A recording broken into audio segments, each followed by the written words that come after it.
in several African countries because of excruciating economic problems. People are trying to go back to their ethnic militias. In the case of Nigeria, right now, young people who are disenchanted and frustrated with the system are being invited by the most reactionary segment of the ruling class to go back to their ethnic shells. Whereas in the drawing rooms of the rich, nobody talks of religion or ethnicity when they want to destroy and steal the wealth of the country. The question of sex is irrelevant.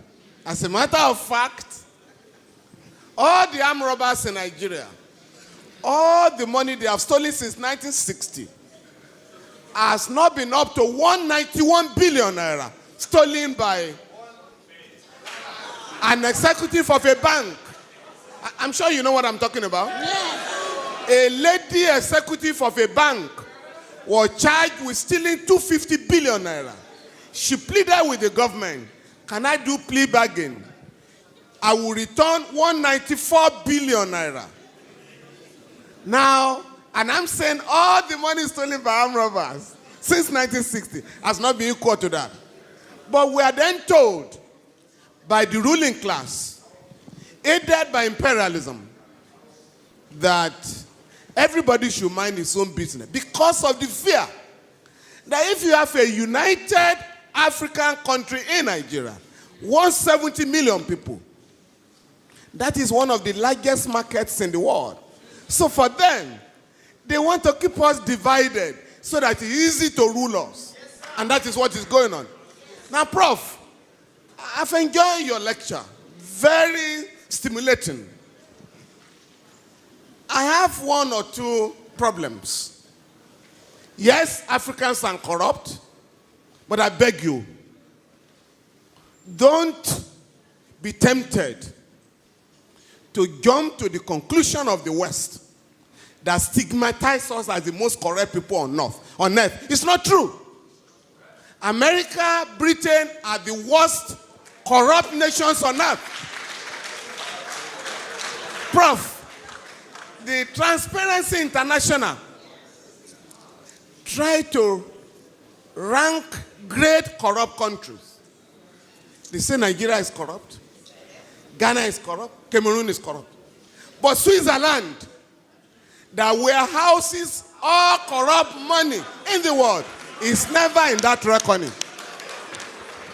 Secondly, sir, and I think that was the point Nkrumah was making, neocolonialism, the last stage of imperialism. Corruption, we must know, sir, is a manifestation of corruption. Because, like Fela said, Fela once asked me, I feel you are a professor of law. Fela said, Femi, with all this your funny law, now, where did you get the idea of fraud from? Money laundering. If the Western people were not stealing, there would be no word like fraud. No word like stealing. But Fela then warned us, don't accept their language and their ideology. When you say money laundering, Fela said, what is money laundering?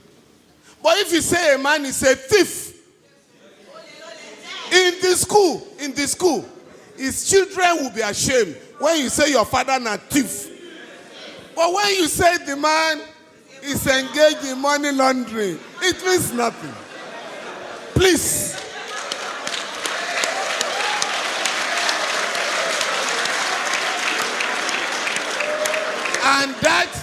And that was when Fela was reminding us that they get the ruling class. Fela said members of the ruling class have ways of deceiving us. Embezzlement, the fraudulent. Make I remember another word, just to deceive people. But if we are going to organize Africa, sir, we need to draw a line of dichotomy between the countries that are getting it right and those that are exposing Africa to shame. You mentioned Rwanda. Rwanda, not just the cleanest city, has the largest number of women legislators in the world, ahead of the West. But here, you are told here, women are supposed to remain in the kitchen, not to go to politics. And you know how they keep women away from politics? All the meetings of political parties are held in the dead of the night. Why? I'm talking of great ideas by lecturers, and you could pick and choose. And I chose ideas that could transform our continent. And when I went to practice, incidentally, I think Motorayo is left. Who asked the question? Morayo.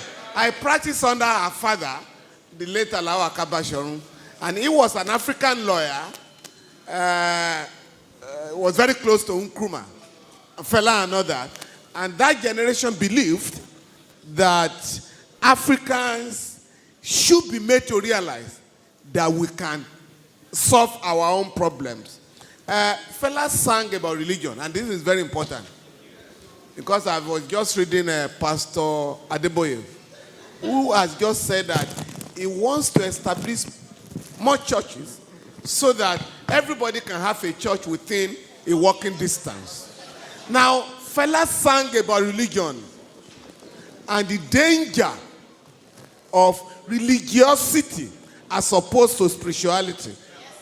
Now, Akadina Okoye has just given a beautiful reply this morning that what Adebayo is talking about are business centers, not religious institutions.